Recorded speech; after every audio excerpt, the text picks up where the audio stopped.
વાત કરીશું જૂનાગઢની. જૂનાગઢના કેશોદ તાલુકામાં ખેતરોમાં ખેડૂતોએ વાવણીનો પ્રારંભ કરી દીધો છે. છેલ્લા 5 દિવસથી સારા વરસાદ બાદ ખેડૂતો ખેતરમાં વાવણી માટે જોતરાઈ ગયા.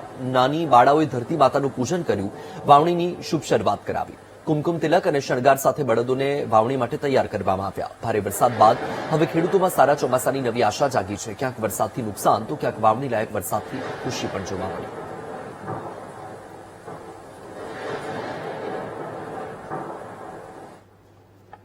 આજે અમે વાવણી કરવા વર્ગ્યા છે. સારી વરાપ છે, બેદી થા વરાપ સારી છે અને બેદી પેલા વરસાદ બહુ હતો, સારો થઈ ગયો વાવણી લાયક. અને હવે અમે ધરતી પૂજન કરી, બધું ચાંદલા બાંદલા કરી, શણગાર કરી અને વાવવા વર્ગ્યા છે. વરસાદ સારામાં સારો થયો છે, કુદરતની મહેરબાની થઈ છે અને 10 દિવસ મોડું થયું પણ સારું એવી વાવણી થઈ. અને અત્યારે હવે અમે બેદી આ વરાપ નીકળી એટલે વાવેતર ચાલુ કર્યું છે.